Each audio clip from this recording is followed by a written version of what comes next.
Hello everyone, how are you guys doing? Welcome to our program today. My name is Dr. Chidi Wanyango and I'm reaching you guys from Toronto, Canada. Today our guest is the Vice Presidential candidate for the African Action Congress in the person of Barrister Haruna Magashi. I'm waiting for him to join us, but please do me a favor, share this video and invite as many people as possible, okay, so that they can come and listen and get to know whom this person is. A lot of you have requested for him to come on our show, and that's why he is going to be joining us today. I've had a brief talk with him before now. We did mic testing and all that, and he was okay. So I'm just waiting for him to join us now. But while this is going on, make sure that you share this video. Make sure that you invite everybody. Have I said that before? Okay, so I'm saying this again. And I'm going to put a call through to him. I'm going to put a call through to him and make sure that everything is working fine with him. So let me just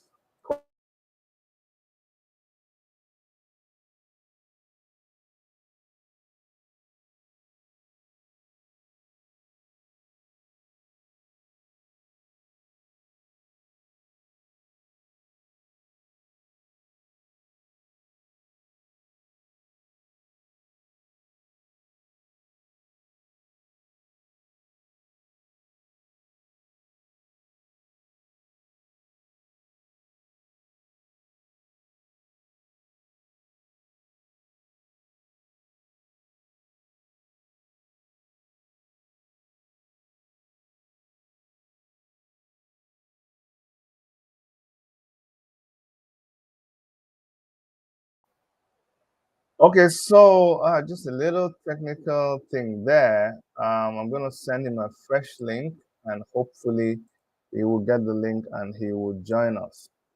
But yes, please also, if you have any questions, you're welcome to get the questions ready and we will take your questions at the right time. You know, we have room for as many questions as possible, but you will do me a favor and keep questions until when it is the best time for us to ask you. We have to hear him talk.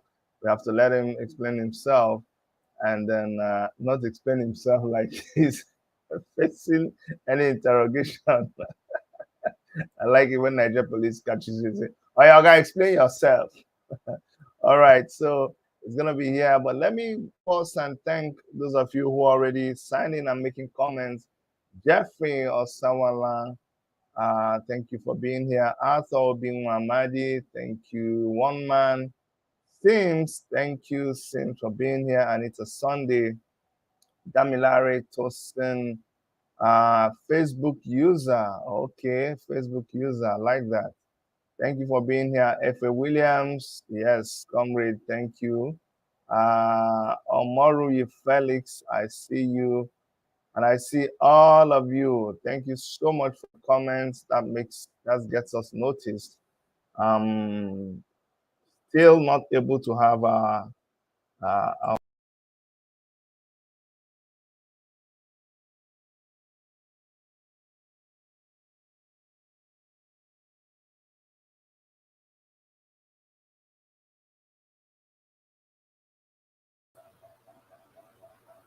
Yeah, still expecting to see our guests. Still expecting to have our guest in the house.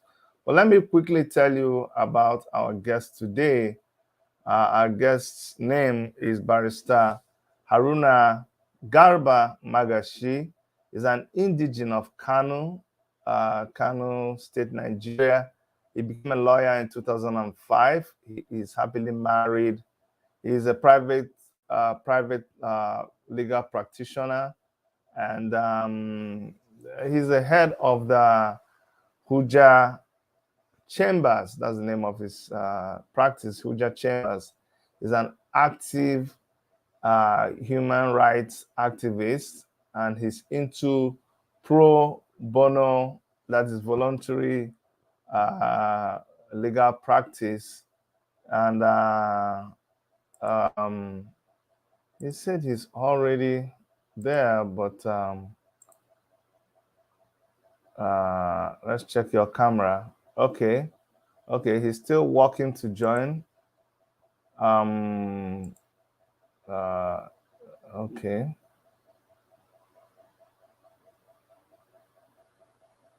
Enter the studio as a queue. Okay, hold on. Let me see what's going on. I don't know why I'm not able to see him.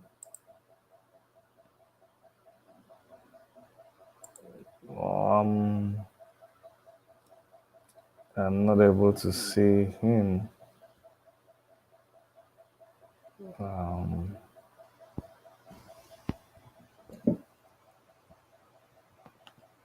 Did we start this elsewhere? Guys, let's just be patient a little bit. I don't know why this is always happening when you have a very important show. Sometimes these things happen. So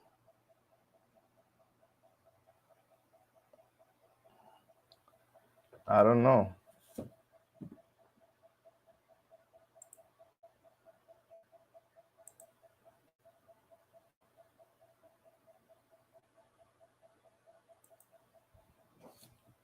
I don't know.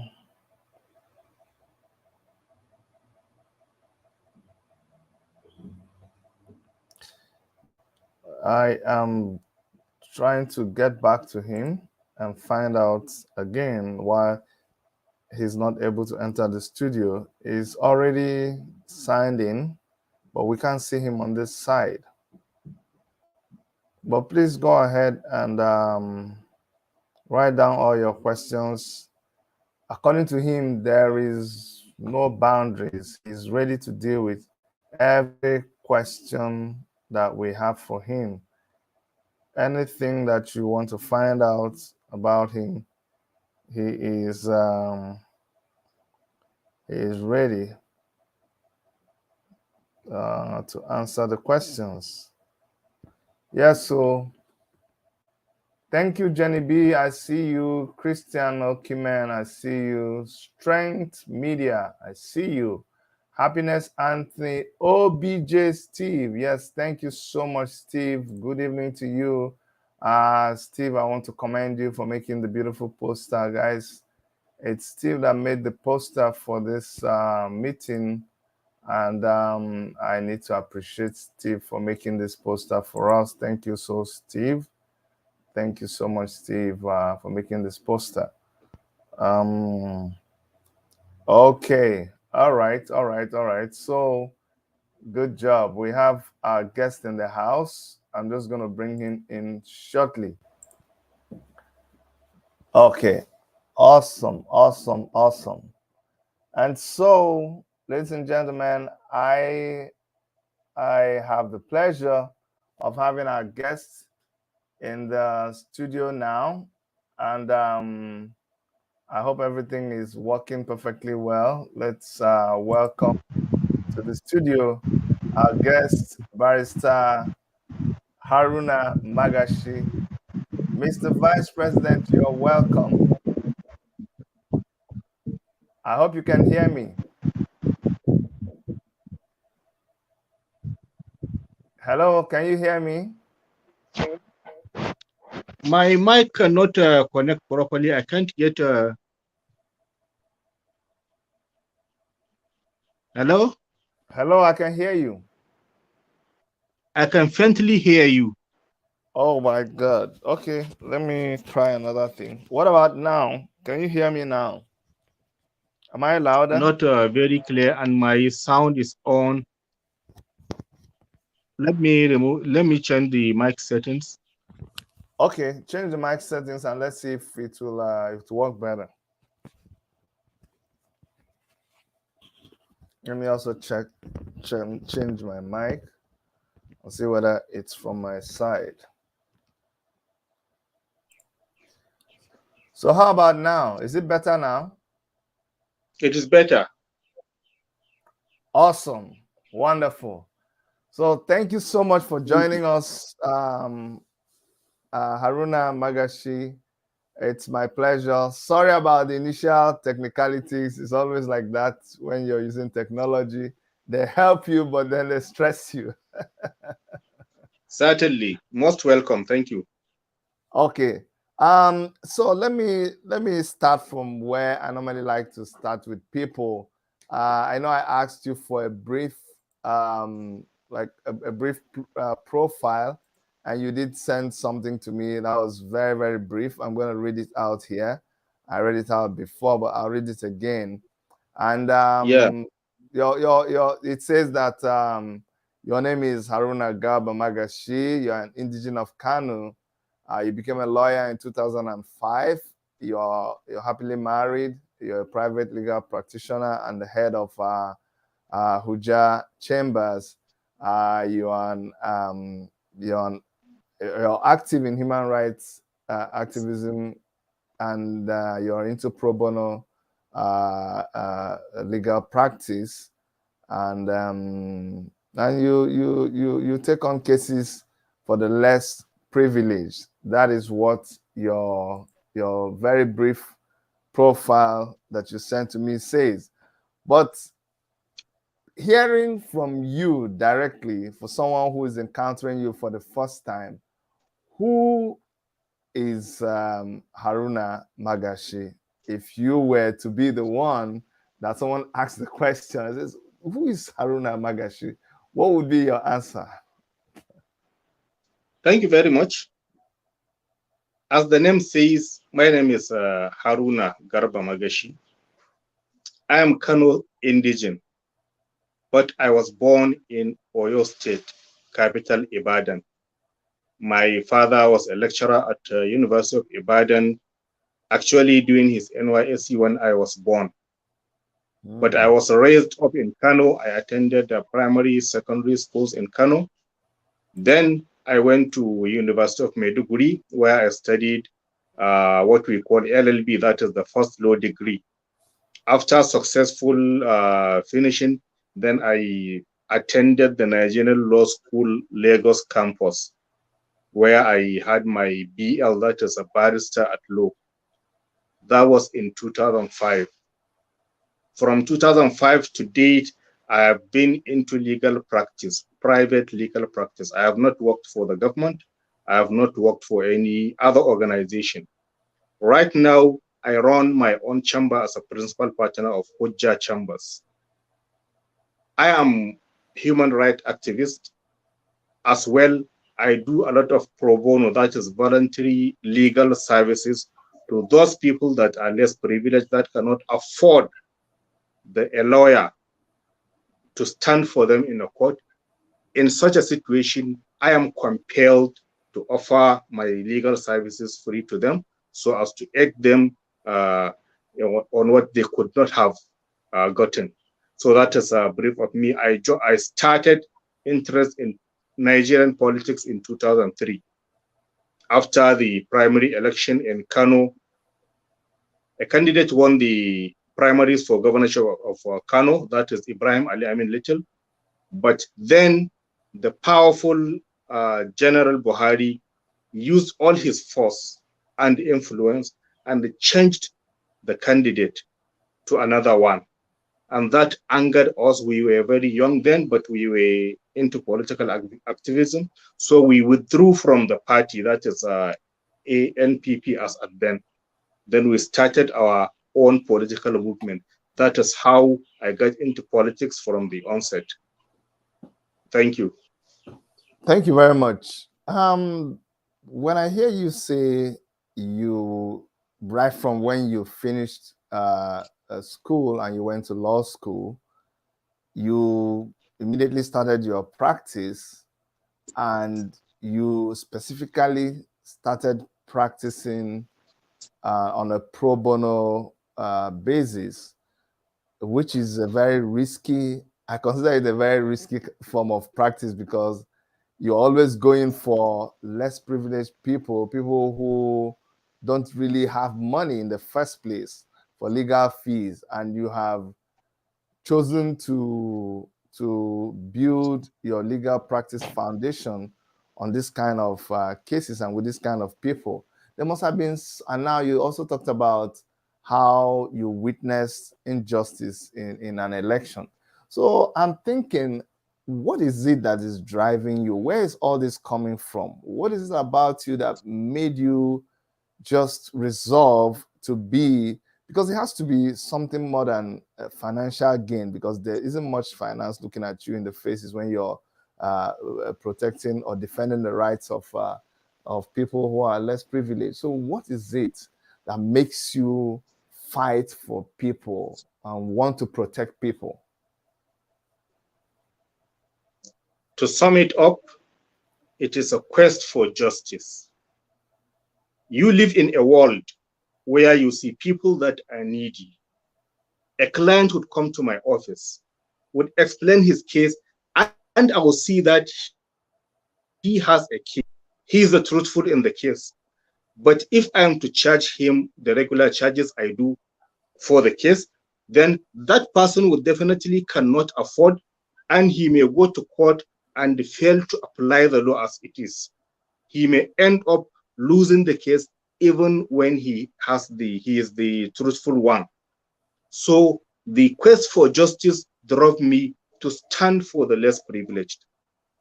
Actually, I learned that from the onset when we were growing up. Our parents always guide us to stand for the truth at all cost. And that is what drove me into this human rights activism and pro bono legal practice.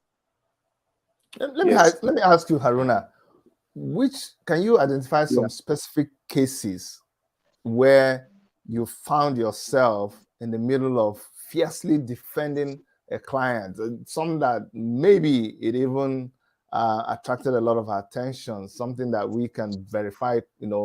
I'm not saying it has to be a very high profile case, but what would be an outstanding case where you actually saw yourself in the middle of this whole commotion, and the rights of someone was being trampled upon, maybe a situation where some other people would have avoided, but you found yourself taking up that case and standing for this person? Is there any cases like that? Actually, there are many, but just to pick one, there is a case that came up in 2016. It is a case of police brutality where some citizens came out to conduct their activities according to the religious belief. Unfortunately, the government in Kano State used the police and attacked them. A lot of things happened. In the end, about 50 people were arrested and were taken to court and charged with culpable homicide. That is murder. And I know that they didn't commit what they were being charged with. And a lot of people were involved. Those that actually participated in the procession and other people, because it was a public road.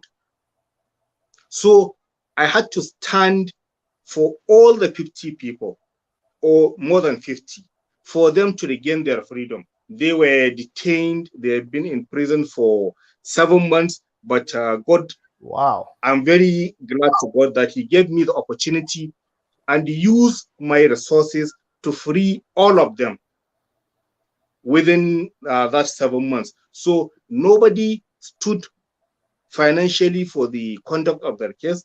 I did it all on my own. So I'm very, very proud of that case, and I know I would not forget it. So there are cases like this. This is just an example. Wow. And when you, I like to be a little bit specific here. Are you obliged, or are you able to let us know, like call names when you said religion? Can you be more specific? Is it something you're willing to discuss, or you want to protect your client's identity or the identity of the group they represent? Well, I do not restrict myself to a specific belief or creed or sect. I work for Muslims of whatever sect. I work for Christians of whatever sect. So it is not the faith of the client that matters. The circumstance of the case and the facts are what matter to me. If I read the facts and I see that there is a case here, and if I do not intervene, justice may not occur on the side of the client, and I know that he is truthful, whatever his belief, whatever his sect, whatever his religion, I will stomp in and do the case. I did a case for Christians, actually. I did a case for Muslims, those that belong to Tariqa, those that belong to Shia, those that belong to Izala. Whatever comes to me, I do it, whether in Kano or in another state. So that is how I do my case. So your principal interest, primary interest, is the protection of people's rights and fighting for justice for them. It doesn't matter what is their religious inclination or whatever sect they belong to. Fair enough. Let's move over to Nigerian politics. What would you all? I don't want to say politics. Let's talk about leadership. Where would you put Nigerian states right now in terms of leadership and the citizenry? What is your perception of where Nigeria is right now? Nigeria is 62 years since independence. Unfortunately, the independence is more on a book than reality, because 62 years after independence, we still depend on the foreign world that tried to crush us, accumulated our wealth, stole our everything, and they said, we gave you independence, now you can go and govern yourself. But we are still dependent on them. Yes, we are able now to vote for the leaders that we want. We go to the polls, we use our thumbs and elect those that we want to elect. But the system completely is dependent on the foreign world. And this is the major foundation of Nigerian problem. Whatever we need to do, we have to look at the foreign world. Would they agree? Would the Western world agree that we have sustainable power in Nigeria? Would the Western world agree that we should have a security? Would our economy be sound? We all depend on the Western world for this. So it is only political independence. Nigeria has found itself in an unfortunate situation whereby we cannot be termed as developed or even developing nation. We are underdeveloped because we are not rising, even if it is small, we are going down, going down. So we are underdeveloped with no hope of achieving anything probably in the future with Nigerians. When Nigerians realize that they are the powerful, they are the ones with power, things may change if Nigerians think and act according to their thought. But it is unfortunate that at this 62 years, Nigeria is so backward that even those that we are ahead in Africa are now ahead of us. Think of Angola, think of Rwanda. I've been to Zambia, I've been to Nairobi, that is Kenya, and many African countries. They would boast that they have a better standard of living than Nigeria, when actually our economy is higher, stronger. Our population is much higher than them. But we found ourselves in an unfortunate situation because the leaders that we vote decide to play to the tune of the colonial masters. And if we have not changed that, our life will not change. So, is there a possibility, since it looks like all the past leaders have always played to the tunes of the colonial masters, is there then a possibility that there could be leadership that when it ascends to the position of leading Nigeria, it will change things and it will not listen to these foreign powers. Is there still a possibility of that kind of thing in Nigeria? There is a chance. There is a hope. Let's forget about all those old people, our parents, our grandparents that dominated the affairs of Nigeria for so long, for decades, without any change. Why would we go for the same old people that have ruled before with no positive outcome, and we still stick to them that these are the people that would should rule Nigeria? I believe if Nigerians vote wisely, things would change. And on that, look at other options. Before 2019, this party APC was nothing. So, but Nigerians, in the hope of getting a positive outcome, decided to go for the new party, the weaker one than the ruling party at them. And unfortunately, when the party got to power, they failed in all its promises. So it is not that Nigerians should look for a party that is more popular, look stronger or something, but look at the candidates. What do these people have to offer for us? What can they do actually? So with the vibrant candidates, vibrant contestants, Nigerians can get to the line. They can reach the end of the tunnel and have light. But if they stick to the old people, these are our parents, they are tired, they need to go home and rest with their grandchildren. Actually, that is our children. Late Nigerians come out and vote for the new faces. And that is the main reason that I stand for Mr. Omolo Sowore, because I believe in him. He has the capability to turn things around in Nigeria.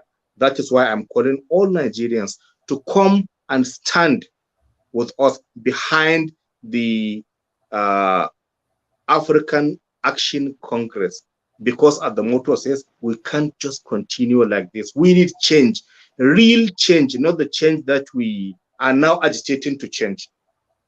We need change of the system and the leadership and all that. And I believe that this our movement is real and will deliver us to the promised land.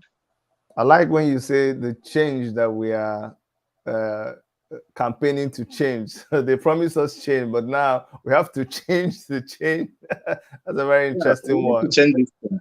Yeah, you Yeah. actually were you are ahead of me. I was going to ask you why you actually found hope in Omoyele Sowore and the African Action Congress. What you think, having been in politics, having studied other political parties, what do you think African Action Congress, which you are the vice presidential candidate, is able to do differently, and what with their leadership under Omoyele Sowore, what do you think they are able to do differently that the current party in power, APC, has not been able to do, even though they promised? The first is determination. We have seen in the past what Mr. Sowore was able to do. Nigerians from every corner were complaining on the brutality of the police sector defunct SAS, Special Anti-Robbery Squad. The name would have been good, Special Anti-Robbery Squad. Robbery doesn't occur inside our cities mostly. They would have been doing better if they restrict themselves to the anti-robbery something. But we found them in every corner. In Abuja, they chase a person, a citizen riding in his car, not because they suspect robbery, because they wanted to get something. So their brutality became so much that Mr. Sowore stood up against all the odds and challenged the SARS. He didn't relent until this SARS was debunked and destabilized and they were wiped out completely. Now we do not have anything like SARS.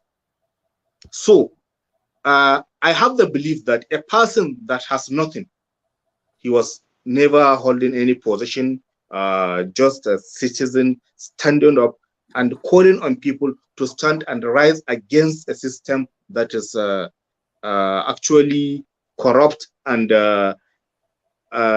exploiting the citizens. And he succeeded in that. Even that alone is enough for me to reason that this person has the capability to do it. He is young, not up to 50, not as old as all these our fathers that still want to come and rule us. Why won't you taste a fresh blood? Why should we just keep going for the old people? This person has shown that he cares for Nigerians. He alone stood up and wiped the tears of Nigerians from the brutality of SARS. So what do you think if Mr. Sowore is now sitting on the mantle of leadership as a leader of Nigeria? I believe that things would change. As I said, I'm a human rights activist. Human rights abuse would definitely go down under Sowore. Our economy would boost. This insecurity that bedevil us, every person in Nigeria is complaining of insecurity. I have the belief that the initiations of Mr. Sowore, as he listed them in many of his interviews, he has the capability to end this insecurity. He has the capability to boost our economy. He has the capability to downgrade all the failures of Nigeria. And I believe that with him, Nigeria would be great. That is why I agitate, I stand for him and call on Nigerians to stand for him so that we have a better Nigeria under him. Barrister Haruna, let me ask you this question. Yes. One would have expected that with someone like President Buhari in power, that the North would have had it so good. Okay. Now, I want you to give us, from your own perception, you live in the northern part of the country, in Kano to be precise. What is the feeling of people in the North, I mean, in your immediate environment and the expanded environment around the northern part of Nigeria? What's their perception about President Muhammadu Buhari, and what is their willingness to stand behind someone who is promising something that is sometimes radical and a total deviation of what they are used to? I'm in Kano, I live in Kano, and I interact with people in Kano. The position is that the people of Kano are tired of this regime. They are tired of this system. President Buhari got his highest votes from Kano State. Unfortunately, the people of Kano cannot benefit from the votes they casted for Buhari. Probably the most major project that the regime is capable of establishing in Kano is the prison or correctional center, as it is now called. But what happens? Kano is the center of commerce. It is the commercial hub of northern Nigeria. What happens to our markets? What happened to our marketers? People are complaining. The markets have died down. Those people in business are always complaining. Nothing is working. A lot of proposals have been made to the government, but they were almost all turned down. So there is no project of this regime that stands to help the people of Kano in terms of commerce. Whatever you see in Kano, it is the doing of the people. The state government is not doing enough. It is APC, we don't expect anything. The federal government is not doing what it ought to be doing in Kano to boost the economy through the commercial activities in Kano. So the people of Kano are just tired. They want to change this change they have voted for because nothing is working in their favor. So this is the feeling in Kano everywhere you go. Help me understand this concept, because maybe you are in a better position to help us understand. There is on the streets, I don't know by how much it has been reduced or whether the government has addressed it. There's a lot of cases of young kids who are out of school, or I don't understand. I see them like they're begging. I mean, the Almajiri system. Help us understand what that is all about, and if there is anything the government has done to that effect, and if not, how do you think that the party AAC can best solve that situation? Well, this Almajiri system stem up from what is called Sangaya school. It is traditional way of learning the Holy Quran. I passed school, I passed through Sangaya. It is popularly called Makarantar Allo in the cities. That is where I was raised up. I had my board and local ink. I write the Quran. I read. I memorize. That is how we all grew up. Unfortunately, the people, mostly from other localities, from the rural areas, send their boys to the cities for them to acquire knowledge and to get something that would put in their pocket. In the past, it is just a matter of acquiring knowledge. But because the economy has fallen, things have collapsed, there is no means of livelihood in the villages. So they are forced to send their kids to the cities so that they will learn from the school and do the almajiranchi, that is begging. It is not the Sangaya system that is called that requires abolition, but the act of begging. People, young children roaming the streets, begging for what to eat, begging for what to buy clothes and what have you. So the first step to clear this problem is empower the people in the village. Most of them are farmers. Give them what it takes. For example, during the rainy season, you see most of the Almajiris, most of the boys would disappear. Why? Because they would go back to the village and farm with their parents.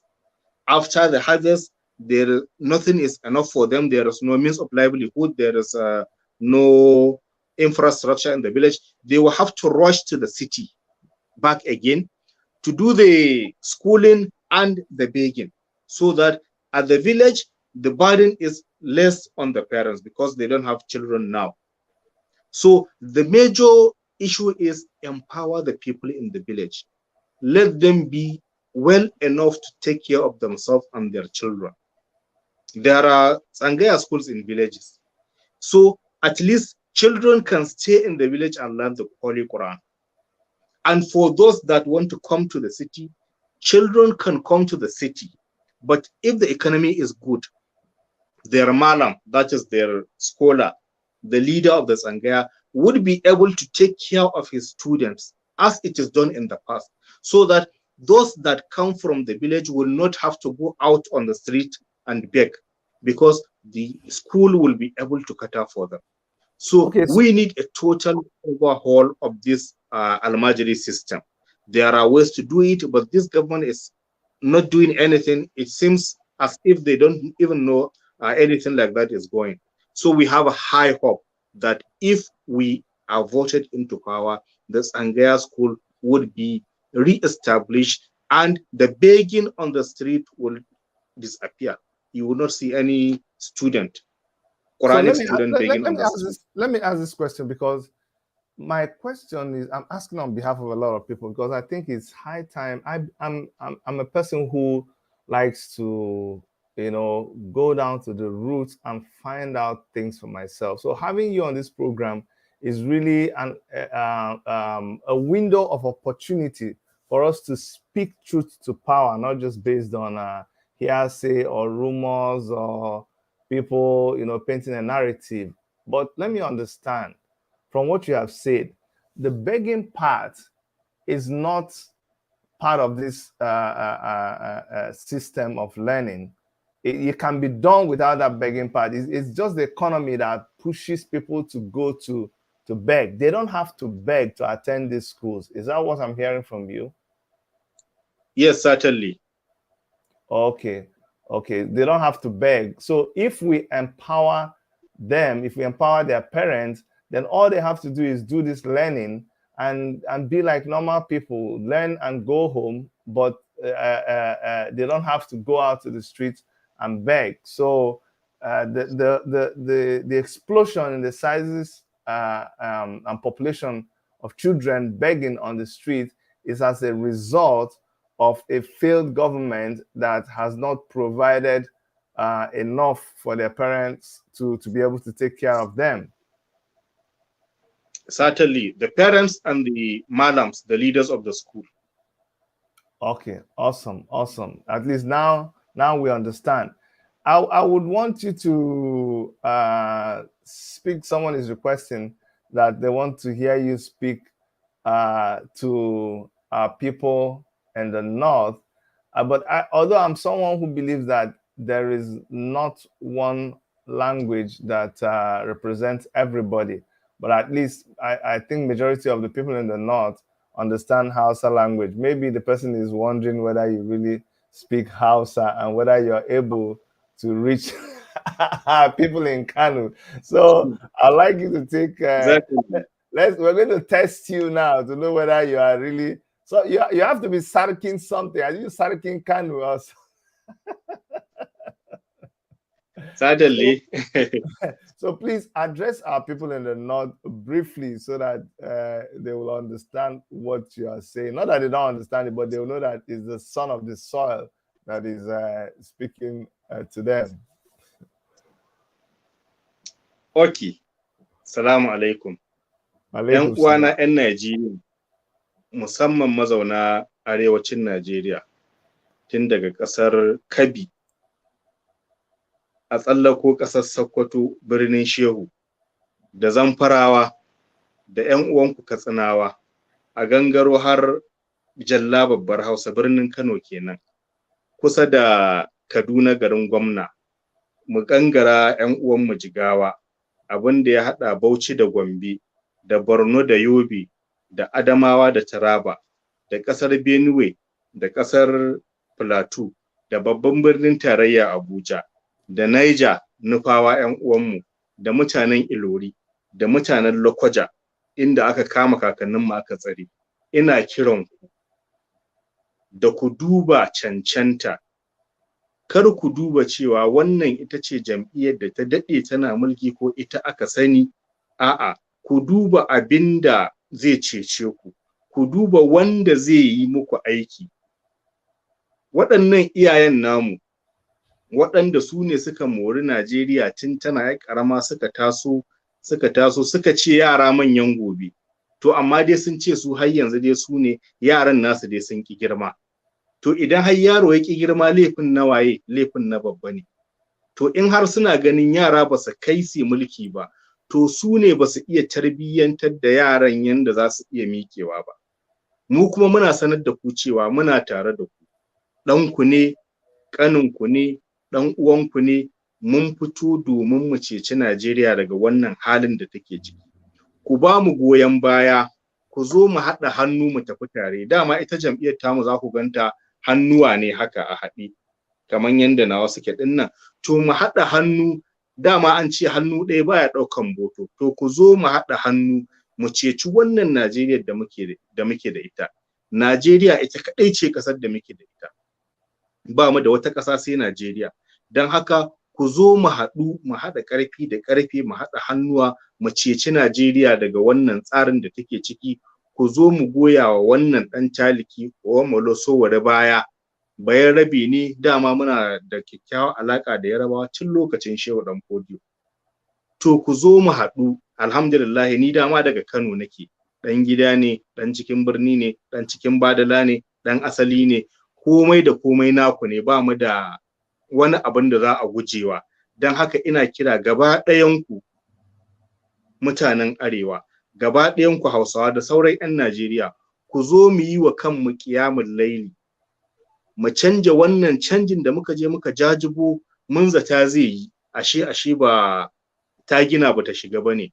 Ku zo mu haɗu mu ji wannan jam'iyya ta mu ta AAC mai hannuwa na da hannuwanku da hannuwan kowa, mu haɗu mu yi aiki tare don mu ceto Najeriya.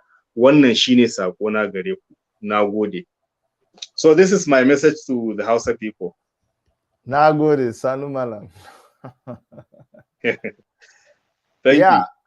Thank you very much. Now let me move over to insecurity. I know that all parts of Nigeria is experiencing very, very high levels of insecurity right now. We've never had it this bad. We've never had it this bad. But I think that even in the northern part of Nigeria, they experience it worse than every part of Nigeria, with terrorism in the forefront of this whole insecurity issue.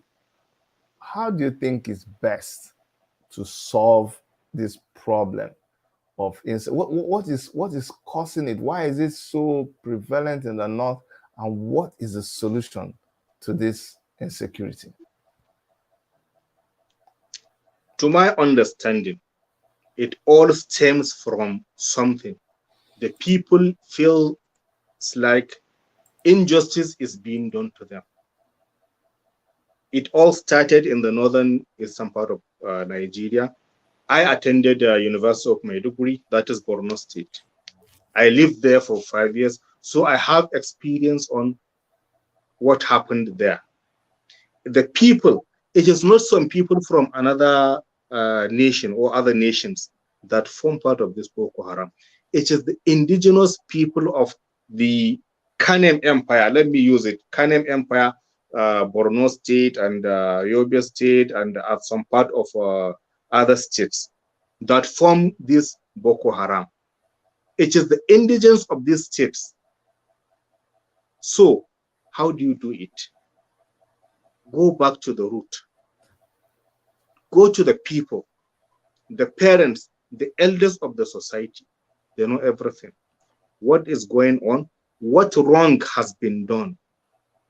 Sit down. You have the intelligence services. You have the security apparatus. Sit with the people. Get the root cause of the problem. And the solution would be with the people.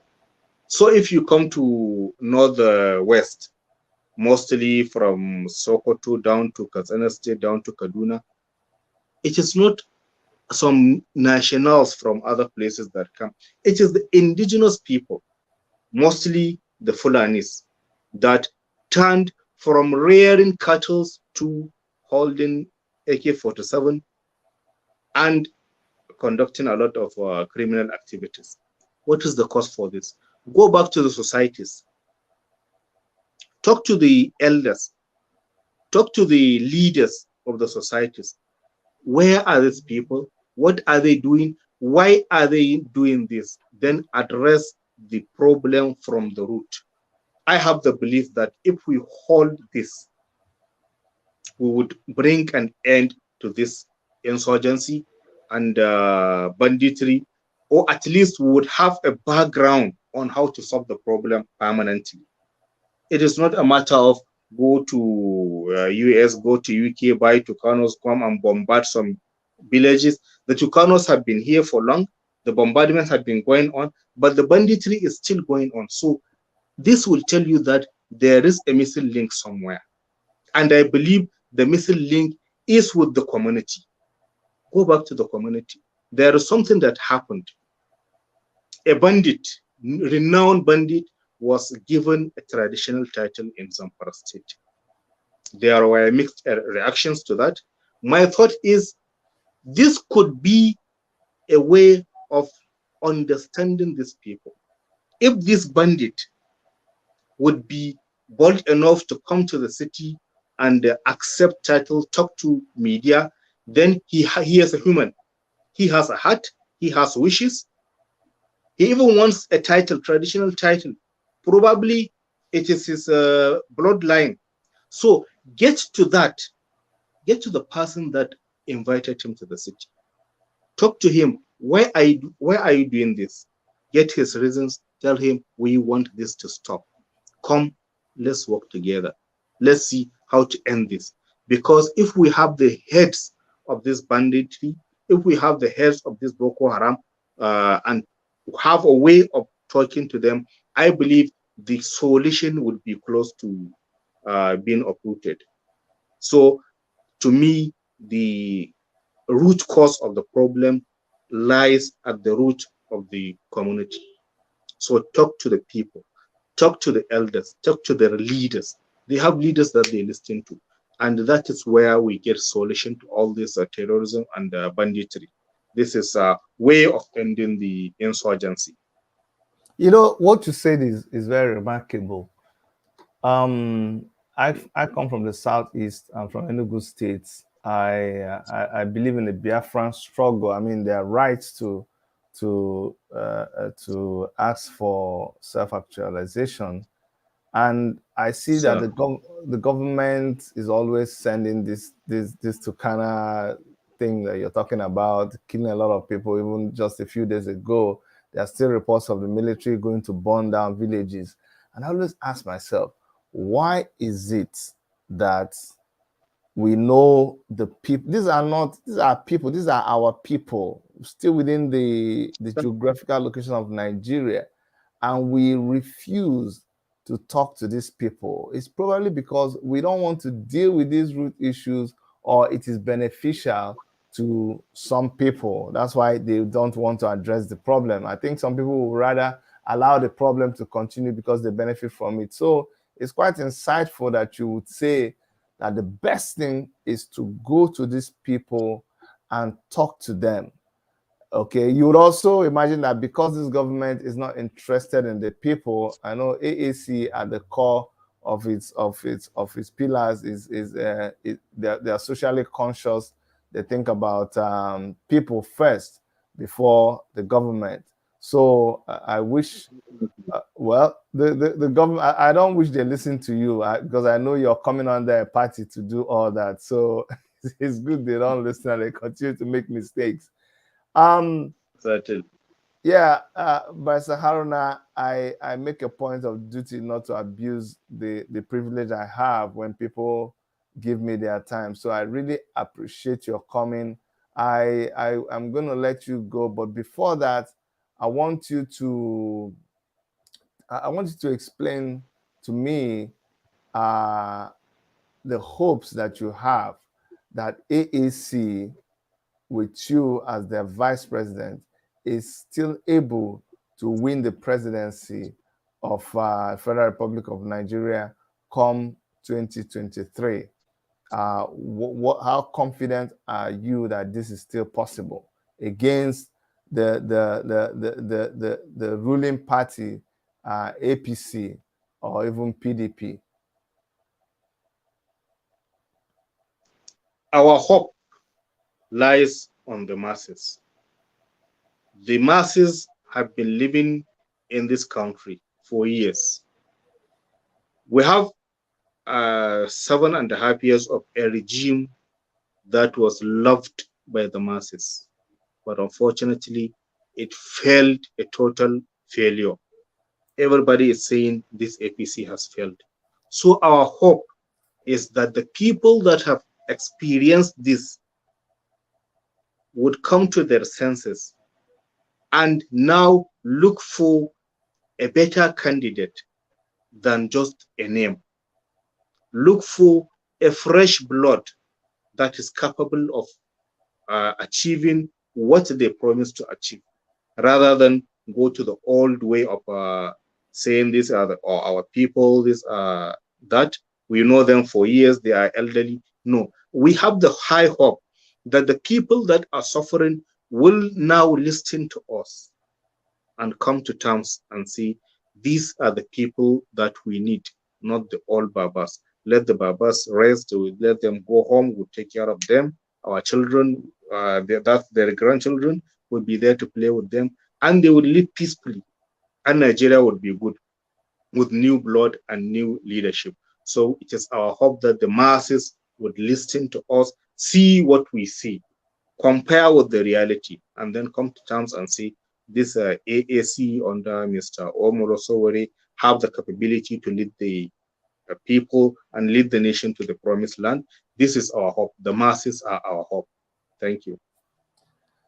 Yes, thank you. Thank you very much. Beautiful answer. Because a lot of people would say that I am capable of doing this. I have the followership.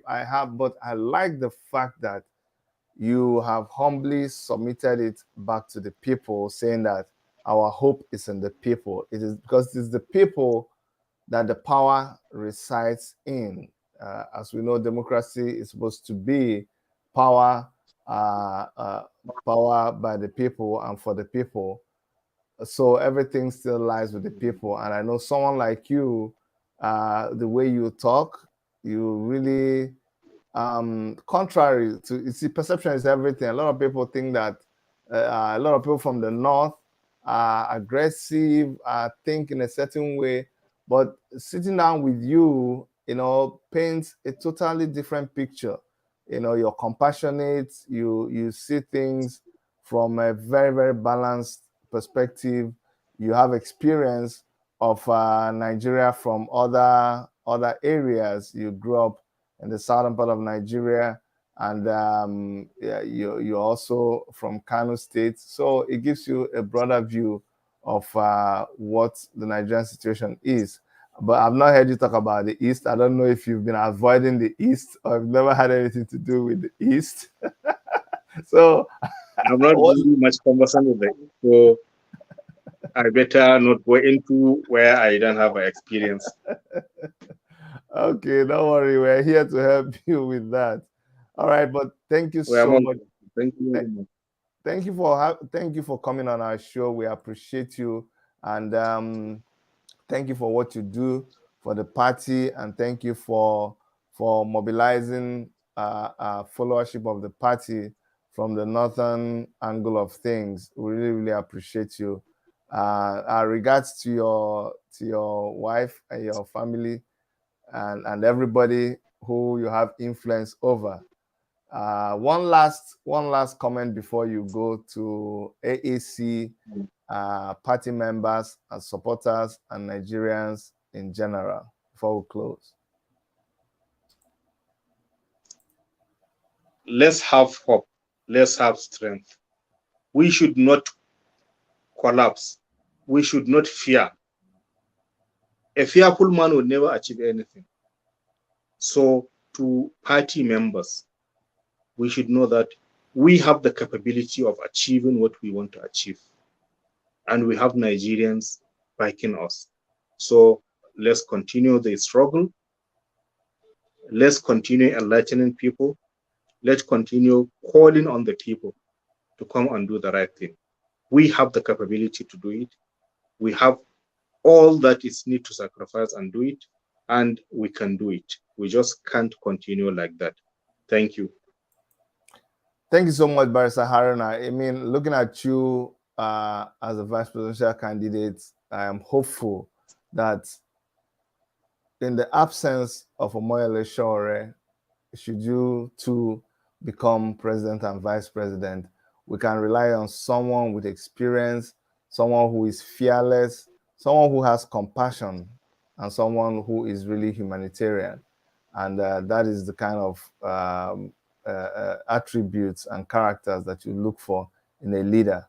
So thank you so much. And please, next time when we invite you, please honor our invitation and come speak to us. Thank you very much, sir. The pleasure is mine. Thank you very much. I'm most grateful. Thank you very much. Thank you. All right, guys. So that's the vice presidential candidate for the African Action Congress in the person of Barrister Haruna Magashi. A lot of you have been asking, where is this man? Where is this man? You see him, he's soft-spoken. He's an activist to the core, not just activist for mouth. He's there doing his work, defending the defenseless, defending less privileged people. You see his style of practice is pro bono, like he goes into a case without even thinking or asking you for legal fees. He makes his money from maybe when he wins the case and damages are awarded, then he will be paid from whatever. So it's a very risky thing because a lot of times he's fighting the powers that be. They have people in high places, and he may not lose the case, but nothing may come out of it. But he doesn't give up. He still continues, and he's done this practice from when he came out of school. He has done a lot of high-profile, sensitive cases that we cannot begin to talk about here. So that is, I tell you people, one thing about African Action Congress is quality. It's not quantity. Every time you see an official, an executive, a representative of the African Action Congress, they are loaded, they are smart, they are sharp. All of them solid. And that is what you see in our vice presidential candidates. Unlike some vice presidential candidates,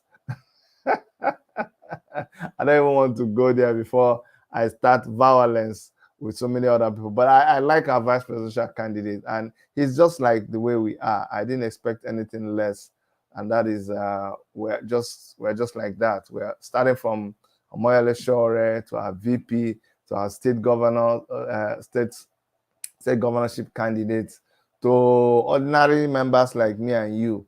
All of us are very, very sharp, and we are proud to be what we are. All right. Thank you so much. I say I don't want to start violence now. You're telling me we do. What's your own now, Kemi? Make we close this show now. I just said like some other vice presidential candidates, you start writing we do. Okay. Let's leave that matter there. This is serious interview. We have done serious interview. Let's close on a serious note. No violence. We came here to talk about our own, and our own is good. He's sharp. He's straight to the point, and we like it that way. All right, guys. Thank you for listening, and please next time when we are live, come and join us. And don't forget, if you've not subscribed, to make sure that you subscribe. And I'll see you guys on our next broadcast on behalf of Dr. Erica and every member of our crew. All right, take care, guys. Bye-bye.